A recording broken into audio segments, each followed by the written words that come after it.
This week's podcast is sponsored by Blinkist. Okay, before I jump in here, let me just say that I have it, my husband has it, even my cute old dad in Canada is using it.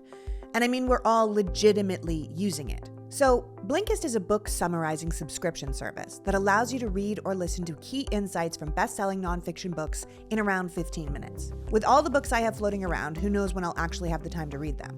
Blinkist not only summarizes them in audio form, but also gives a text summary, which you can highlight and build notes right on your phone to follow up with later. And when you're listening, they say things like, hey, here's the key message for this chapter, here's the takeaway. So it's incredibly helpful. My husband, who has a knack for diving into topics he knows nothing about but feels like he should, just listened to The Promise of Bitcoin by Bobby C. Lee.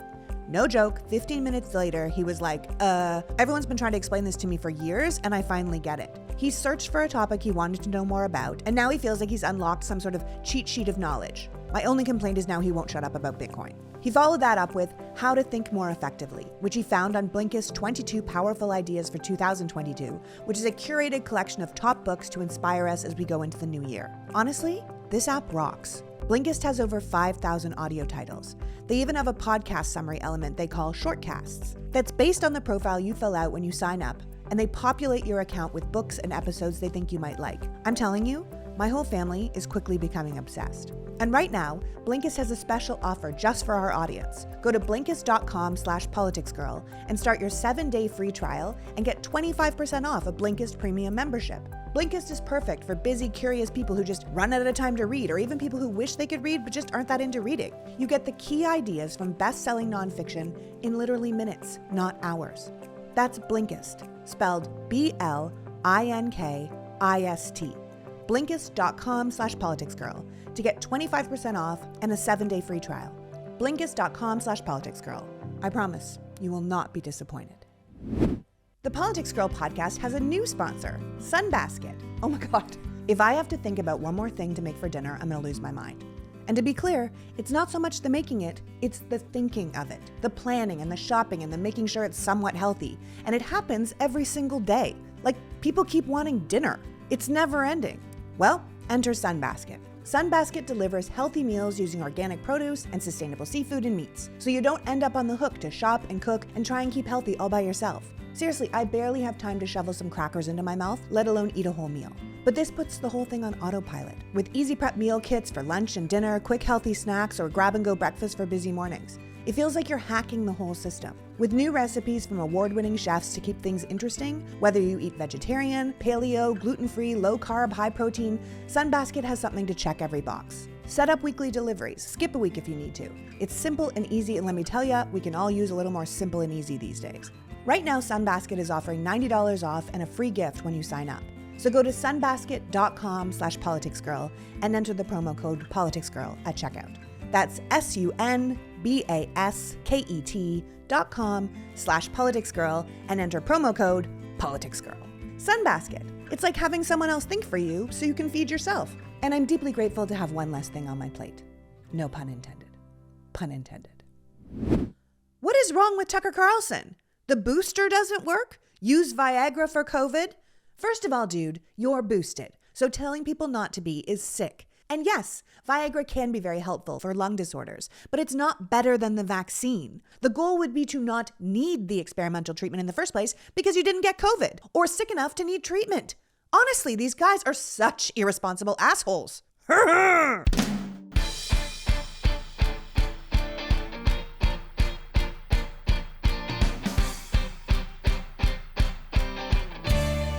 Hello, and welcome to the Politics Girl Podcast. I'm your host, Lee McGowan. Let's get into it. We're at a crossroads in America, and I'm not being dramatic when I say our democracy is on the line. This is a dangerous time in our country's history, but handled properly, which we have yet to do, it could also be a tremendous time for growth and evolution. As bad as this could be, and it could be really bad, with the right pressure in the right direction, this could also be the moment where we finally change the course of our nation for the better, and quite frankly, that's what I'm aiming for. In one of my rants, I made reference to us being like frogs in the pot.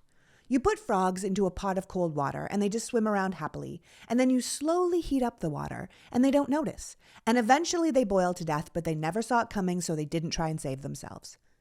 That is what's happening with American democracy. And I'm telling you this not to upset you, but to help you understand, because only with understanding can we move forward and do something about it.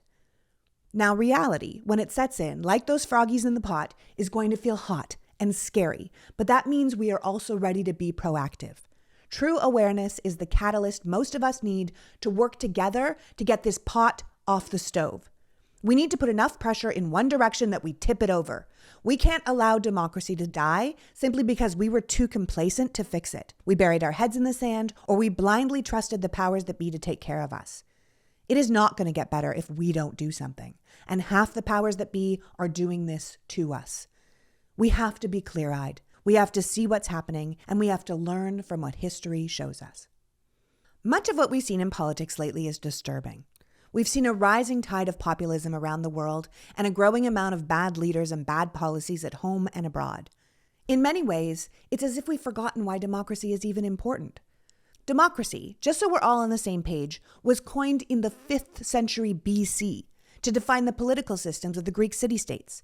It is defined as rule by the people, from the Greek demokratia, which is demos, people, and kratos, rule. It is the form of government in which the people have the authority to deliberate and decide legislation, a direct democracy, or choose governing officials to do it for them, a representative democracy. And to that guy who's listening to me right now going, we're not a democracy, we're a republic, stop it. That is just a right-wing talking point, buzzword, contrarian position that holds no actual weight. America is a republic, but more specifically, America is a constitutional republic. And a constitutional republic is a form of democracy. So when I say America is a democracy and you say it's a republic, that's like me saying, hey, that looks like a good sandwich. And you're like, it's not a sandwich, it's a hoagie. Yeah, that's a type of sandwich. Republic comes from the Latin word res publica, which means public affair, and is a form of government in which the country is considered a public matter and not a private concern or property of the rulers. The primary positions of power in a republic are attained through a democracy, a mix of democracy with oligarchy, or an autocracy. Now, we can have a discussion about how much oligarchy is sneaking into American politics or how much the Republican Party is leaning towards autocracy, and we will. But in the context of U.S. constitutional law, the definition of republic refers specifically to a form of government in which elected officials represent the citizens and exercise their power according to the rule of law under the Constitution. So in other words, a democracy, by the people, for the people, where the form of government is theoretically set up to represent the will of the people and not the will of the rulers. But democracy is more than just getting a vote or being ruled by the majority. The philosopher Bernard-Henri Lévy argues democracy is a style of behavior, of consent, of values, of a certain way of engaging in public debate, a certain way of believing in truth. Kori Schake, the director of Foreign Affairs and Defense Policy at the American Enterprise Institute, defines democracy as the building of a civil society, a society with free media, civic tolerance, institutions of government that are able to buffer bad decisions, a consensual relationship of accountability where we agree on how laws will be passed and how we will enforce those laws. Schake says that when the Founding Fathers wrote, "We hold these truths to be self-evident" in the Declaration of Independence, she believes it meant that the people have these rights innately, and we loan them to the government on our behalf. She does point out, however, that while most people believe this when they're talking about themselves, they kind of forget it when they're talking about others. Ultimately, democracy is about consent and accountability, and the grand idea that the people control the government and the government doesn't control the people. There's an old Winston Churchill quote that says, "No one pretends that democracy is perfect or all-wise. In fact, it has been said that democracy is the worst form of government, except for all the other forms that have been tried." The theory of democracy is although it can be corrupted for individual means, democracy always gets the chance to correct itself. The old adage of throw the bums out, that the will and wisdom of the people always has the chance to be reasserted. But what if that theory fails? Can the people make a choice that is not only so bad, but damages democracy so much in the process that it can't make the necessary corrections and rule by the people gets lost? That's the question we have to ask ourselves now. Are people just fed up with democracy? Are they willing to give away their power to populists who promise to give them everything they want, hate who they hate, and make everything better despite the fact that they don't actually have the power to do that? And are the rest of us just going to allow that to happen because it just seems like too much work to stop it? Polls tell us that while over 2/3 of Americans born in the 1930s and 40s say living in a democracy is essential, less than 1/3 of people born after 1980 answer the same way. Yascha Mounk, a lecturer at Harvard and a contributor to The Atlantic, author of The People versus Democracy, Why Freedom is in Danger and How to Save It, points out that this isn't just happening in America, that in France and the UK, where 1 in 4 people used to say they were open to a strongman leader who wouldn't have to deal with parliament or elections, now 1 in 2 are open to it. The world in general is just more open to autocracy. More people feel a loss of control, so they're driven towards somebody who offers control. And far-right parties and populists are capitalizing on this sentiment all around the world. It's not abstract. You can see the numbers reflected in real-world elections. And these populists, even if they aren't in power, are a danger to democracy. Populism works under the logic that politics is simple. Populists claim that their opponents care about the wrong people over the right people. They believe it's just about priorities, and they promise everything. They're going to fix everything. And then when they get in power, they say things like, who knew healthcare could be so complicated? Who knew separating from the EU could be so difficult? But instead of being like, holy shit, this is a major learning curve, I got to do some work, they turn and they blame. They blame their opponents. They blame the institutions. They blame the press, minorities, the courts, whoever. The problem is, once someone in power starts to do that, democracy is in danger because the leaders will start messing with the system to get the results they want. They don't work within the system. They demand the system change to work for them. Look at Brexit. It was decided on a democratic vote, but the election itself was perpetrated by lies.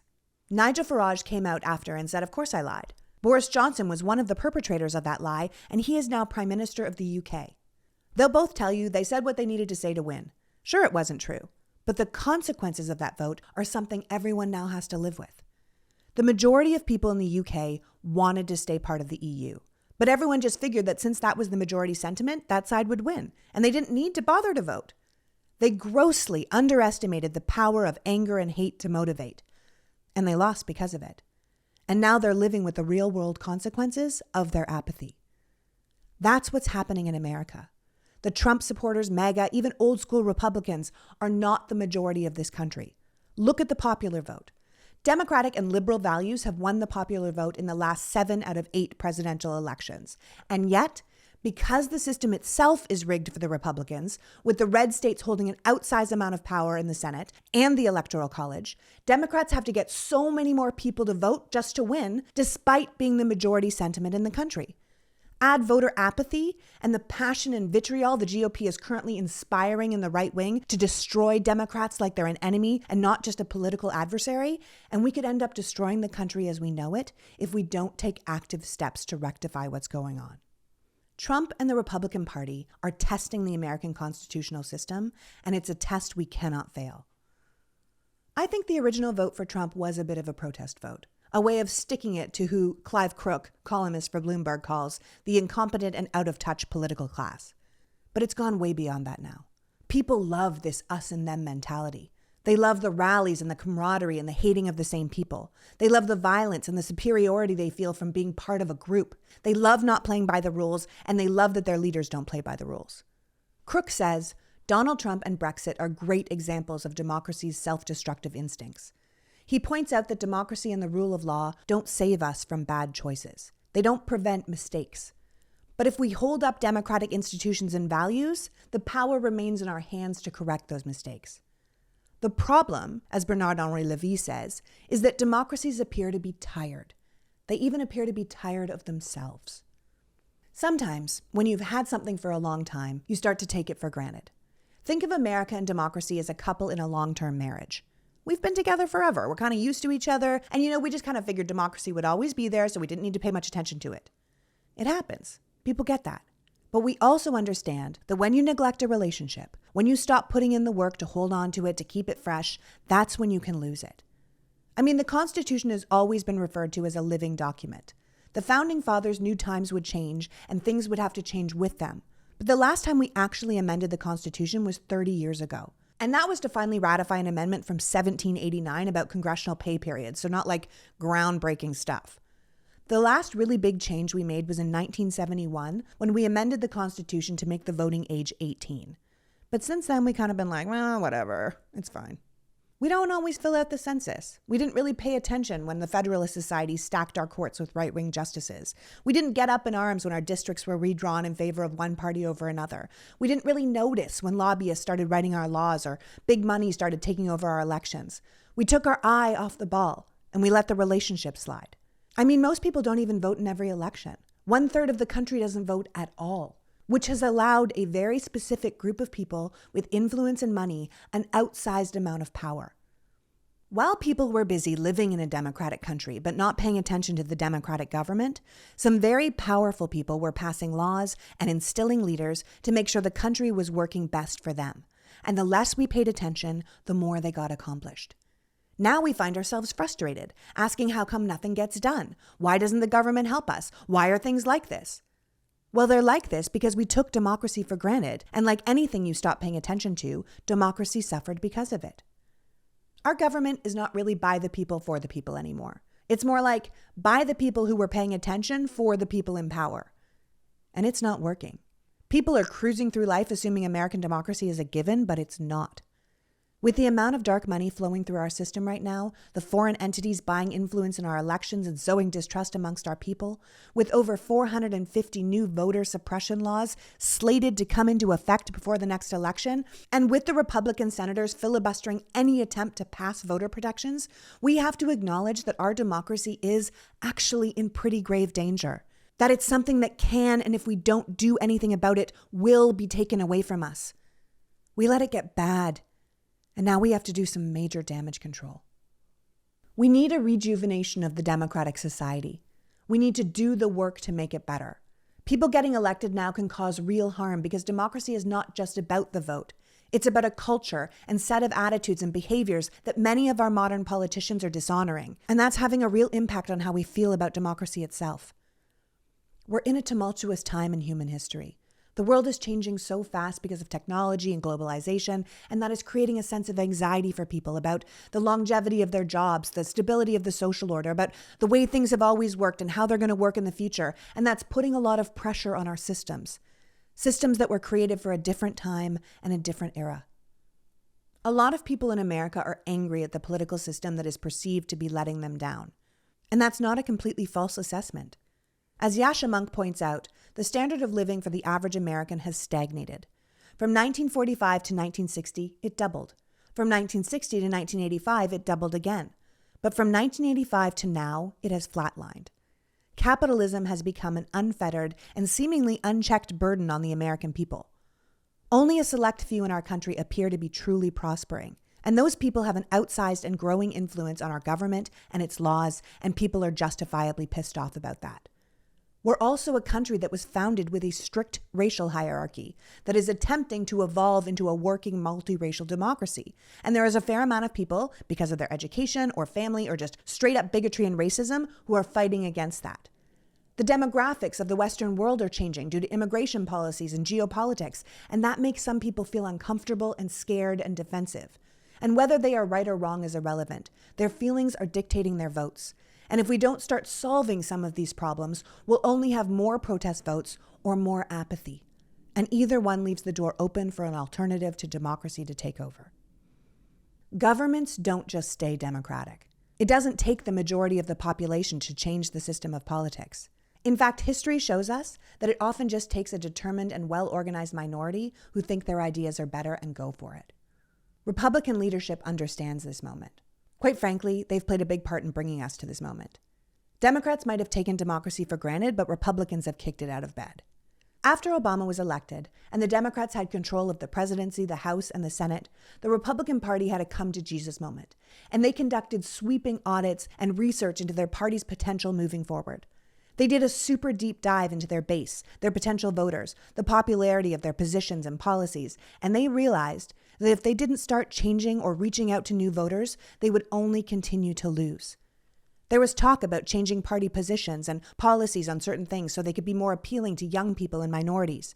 They considered reaching across the aisle more and embracing more popular-leaning socioeconomic viewpoints. But when it came right down to it, they couldn't pull the trigger. They couldn't commit to that kind of change, and frankly, the people who wrote their checks wouldn't allow it.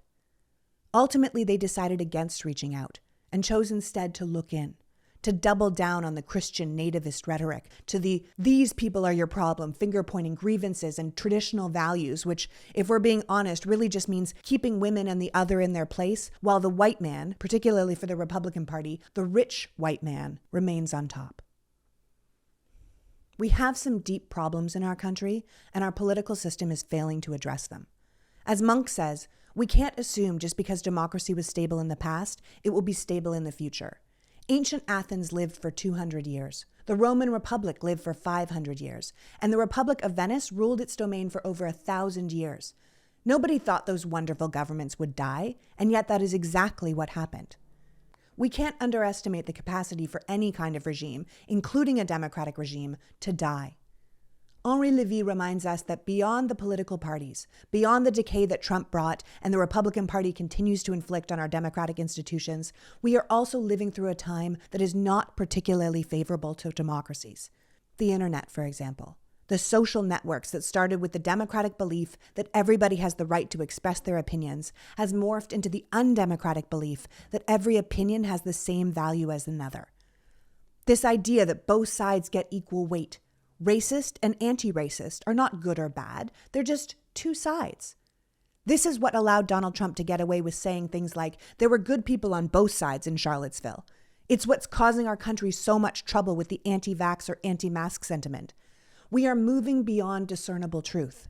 And without truth, there can be no commonality, no unity, and no coming together. It is, as Henri Levy says, the very corrosion of the democratic spirit itself. Okay, that seems like a good place for a palate cleanser, to take a breather and talk about my own corrosion of spirit. Cleaning my house. So my one big splurge over the past decade has been a cleaning lady. I am a god-awful useless house cleaner, and it doesn't matter how helpful my husband is, ultimately I end up feeling like I do most of it myself. And I feel put upon and annoyed, and every time I clean a bathroom that doesn't belong to me, I want to punch someone in the face. So I pay a cleaning lady to save my marriage and make me a little bit less of a salty bitch. However, with the coronavirus, I have not been able to allow anyone into my home. So that means house cleaning has come back to me. And yes, to my husband. But I feel like the burden mostly falls on me. After all, I'm the one who gets most upset if the house is not clean. So over the course of the year, I have taught my 13-year-old how to clean, how to dust, how to vacuum, how to move things and dust instead of just going around them, how to clean a bathroom and a kitchen. And last week, for the first time, I let him do it all by himself. Yes, I pay him. No, I don't pay him as much as my cleaning lady because he does about half as good a job. But it's a job that I pay for, so unlike emptying the dishwasher or making his bed, he is compensated. And it was amazing. First of all, he was off video games, and he was doing something other than that wildly clicking of his fingers. The house looks way better than it did. He's thrilled to have some extra money, and he only broke one picture frame. He actually broke 3 picture frames this week, but apparently that's because he doesn't know where his body is in space and he keeps smashing into walls. But the bathrooms look great, and I haven't murdered anyone, so it's all a win. The thing is, sometimes we have to adjust. How we plan for things to go gets disrupted. We have to find a new way of accomplishing an old thing. We might not love it, we might not want to do it, but we can always learn something new. We can adjust, and that's what America has to do now. We've let someone else do the job of dealing with our democracy for so long, and now we need to put in the work ourselves. We need to learn the new skills, to understand what it takes to do something right, and to clean up the house we live in. Sure, we might lose a few picture frames along the way, but those can be replaced. It's a lot better than living in the filth that we have made. Today's pod is brought to you by Wondrium. Okay, look, I'm a flippin' nerd. I know that. But learning new things is totally cool. Saying, you know what? I want to know more about this, or this, or this. It makes you way more interesting when you're out in the world and people are like, oh, what are you up to? And you're like, oh, I just took a course on Norse mythology, or I'm relearning French. I just watched a great documentary about understanding and overcoming fear. Not only are you more interesting to other people, you're ultimately more interesting to yourself. People get stuck in their ways. People plateau. Don't plateau. Keep going. Ask more of yourself. What are you passionate about? What could you learn? What do you wish you could learn? What do you wish you were better at? I would love to get better at French. I used to be fluent, but now I speak like a child. But I can relearn that, and Wondrium can help. I use Wondrium for research, for background context, for historical knowledge. It never lets me down. It's a library of content that legitimately covers just about every subject, from science and history to music and language, and on and on and on. It's like the Netflix of learning. The Politics Girl motto has always been know, grow, change. Because knowledge expands our minds, and expanded minds are open to change. Wondrium fits right into that for me. So head over to Wondrium.com and learn something new. Challenge yourself, or just let them remind you of something you want to remember. Right now, listeners of the pod will get a special 22-day free trial to celebrate the new year. Sign up at Wondrium.com/politicsgirl. Again, that's WONDRIUM.com/politicsgirl. And get your nerd on. There's enough dullards out there. Let's not be one of them. And we're back and talking about how democracy is taking a forever dirt nap if we don't rescue it from our own negligence. Look, democracy is difficult. It's not the easiest way to function. Bureaucracy is slow and annoying. Our government was designed by people who were trying to avoid large concentrations of power in the hands of a small amount of people. Things take a long time because they wanted us to have to find consensus. They wanted us to have to compromise, to have to work together. They were trying to create the opposite of a monarchy, and they put in a million checks and balances to avoid an autocracy. But checks and balances only work if all parts of the government have a common purpose in mind. The Founding Fathers talked a lot about the common good. But if one whole party is not working towards the common good, what do we do? Look at the Senate filibuster. The Democratic House keeps passing bills that represent the will of the majority. Bills that, no matter what your politics, would unquestionably benefit the majority of the country, like paid family leave or expanded Medicare for hearing aids and dental. And yet the Republican members of the Senate, who represent 41 million less Americans than the Democratic majority, are able to stop every single one of those bills from passing. And they're using that process to stop the Democrats from protecting our right to vote so that they can regain and retain power by undemocratic means. Democracy is in trouble. Yasha Monk reminds us that this is a lot like what happened in Latin America. Many countries had a similar system to the US, but the two sides got more and more polarized until nothing was ever getting accomplished. One side would get elected and then be blocked by the other. Then they would lose power for not getting anything done, and the other side would get elected. But then they would be blocked from doing anything. And it went back and forth until a strongman leader came in and said, "Let me take care of this for you. I'll fix it. I'll get things done. Forget these institutions and these politicians. They're useless. Give the power to me."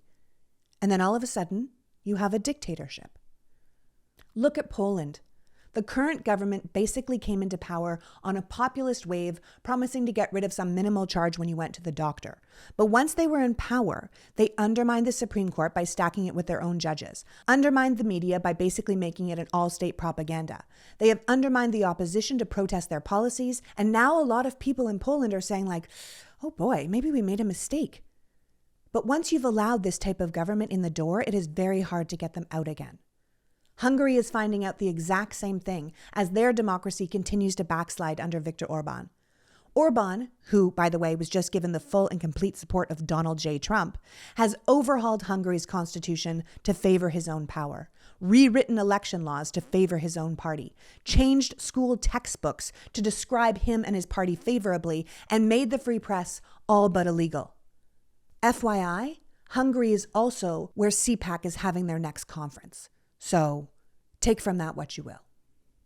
Henri Levy reminds us that 30 years ago, we thought Poland and Hungary were happily joining us in the circle of Western democracies. But after a few decades, not everybody was happy with that choice. Over time, they allowed themselves to devolve into something a little bit different. Yes, they still have elections, but they're no longer democracies in the grander sense of the word, because their societies have pushed so much more towards authoritarian. They have the body of democracy, but not the spirit. And it can happen anywhere.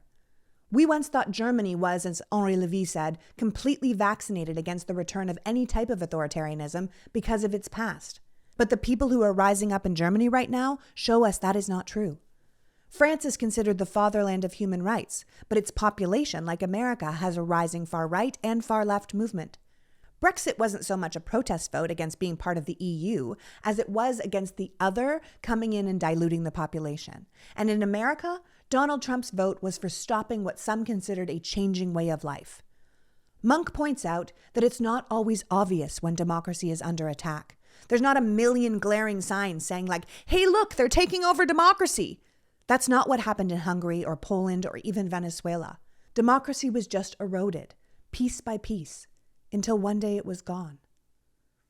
We can't be complacent about how these things can deteriorate. We can't just assume democracy is a given or the rule of law or liberal values will ultimately be deferred to. We have to hold ourselves accountable. We can't forget that our politicians work for us and not the other way around. We need to insist that our laws and traditions are upheld and we protect the rules that protect our vote, because our vote is our voice. And without it, we can't get rid of those we have judged to have failed. We can't throw the bums out. Mitch MCConnell is the most powerful Republican in Congress. He's been in office for 37 years. Yet his state has one of the highest poverty rates, the highest unemployment rates, and is ranked 9th from the bottom in overall state economy. Why is he still in office? He clearly is not serving his constituents. That's why it shouldn't matter what party you belong to or what your politics are. Everyone should be against gerrymandering and voter suppression and state legislatures throwing out our votes. Right now, you might see it as good because your side will win. But if your opponent's votes don't count, you have to ask yourself, how long until yours doesn't? If you put politicians in power that don't care about the will of the people, once they have power, why would they care about you? There are legitimate reasons to be frustrated with our government. There are legitimate reasons to be pissed off at the way things are going, but that doesn't mean we should abandon the one form of government that could give us the power to change the things that need to be changed. We need to redouble our efforts and shore up this wonderfully flawed system we have been given. We need to put in the time and the energy and the passion to protect that which people all over the world are fighting and dying to have. There are so many people who dream of the ability to choose their leaders and replace their leaders, who dream of democracy and want to be in our club.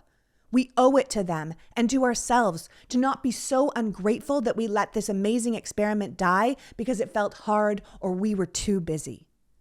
We can all recognize the ridiculous excesses in our government, but that doesn't mean democracy doesn't work. It just means we need to work harder on it.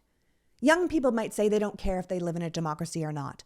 Unhappy people might say they're willing to try a different kind of government. But for all the talk of leftists being socialists or communists, that is not the alternative form of government America has on the table. What's on the table for us is a form of fascism or authoritarianism, a dictatorship of sorts, like Putin or Orban, where we theoretically have elections, but we know who's going to win, and we know who will always be the winner because they answer to no one. When Trump was in office, he did everything he could to undermine our institutions. He stacked our courts, he pardoned his friends, he undermined the free press, and used and continues to use propaganda networks to push his agenda. He created a world of us and them, of alternative facts. He refused to submit to the peaceful transfer of power, and he and his enablers staged a coup that ended in a bloody insurrection. And they are not done.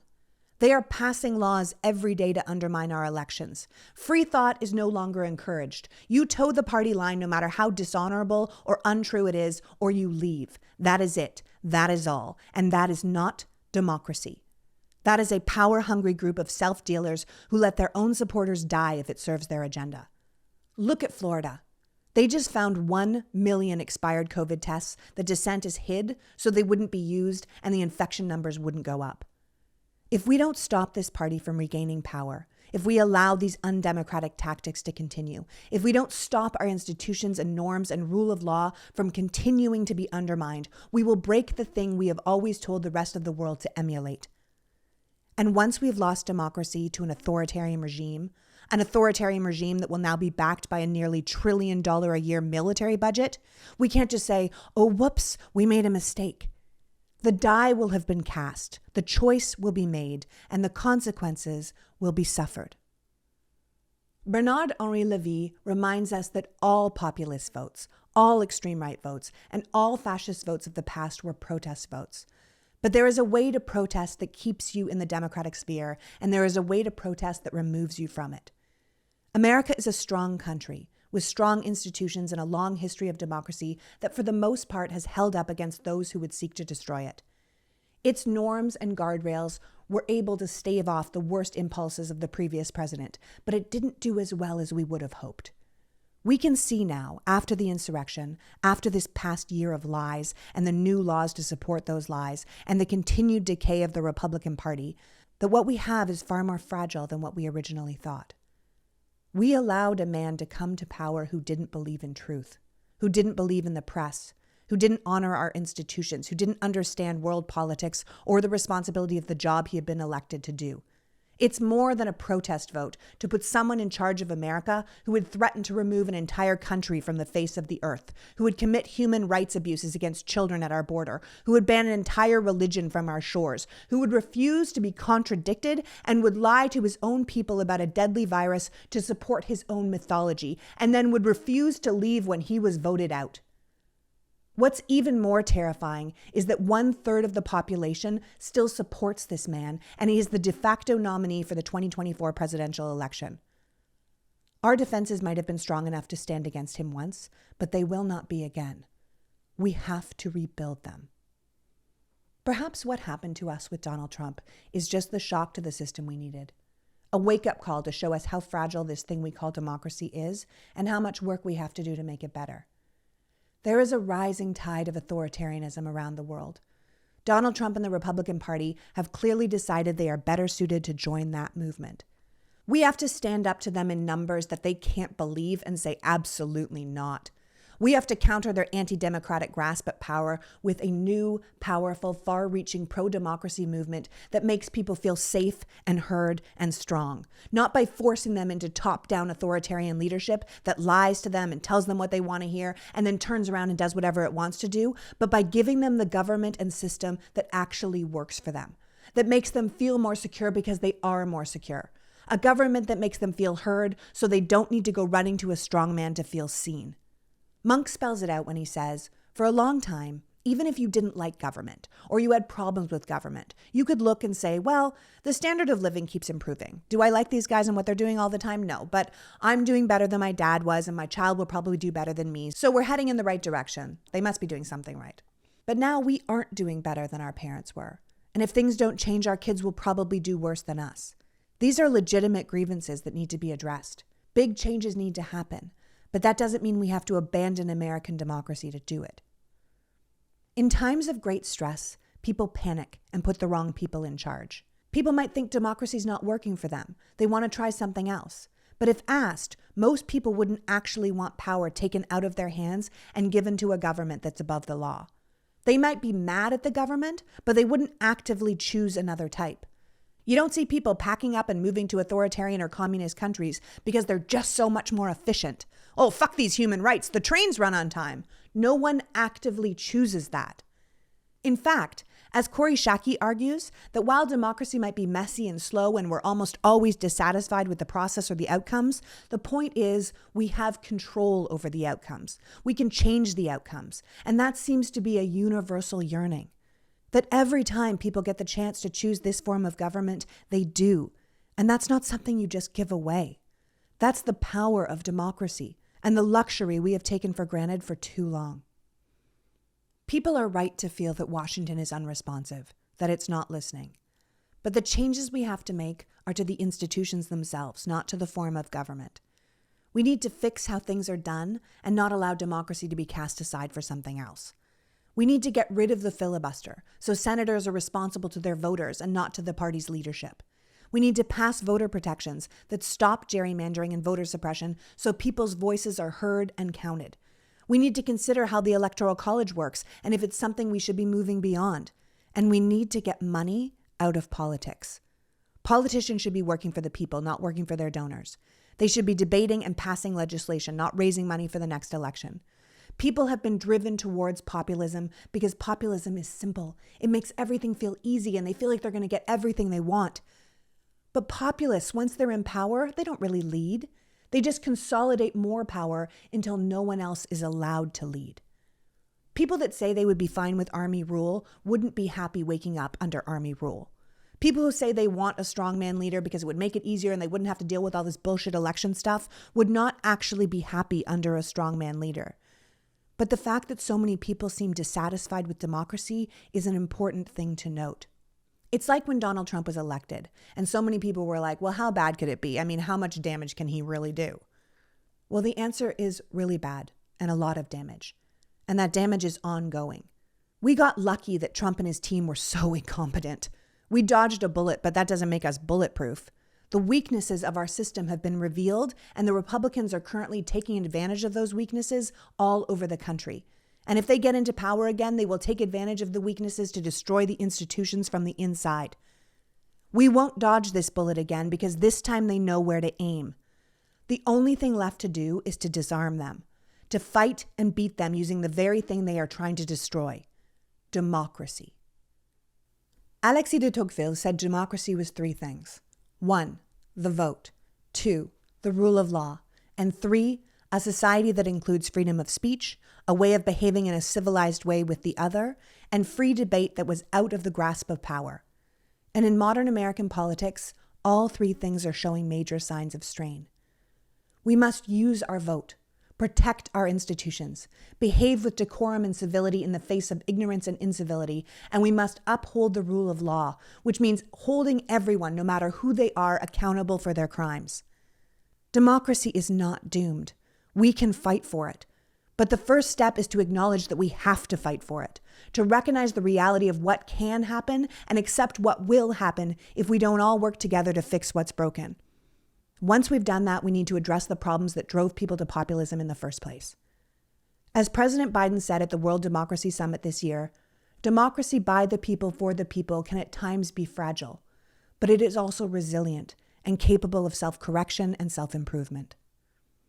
To paraphrase Barack Obama on the anniversary of the insurrection, the violent attack on our Capitol has made it clear just how fragile the American experiment in democracy really is.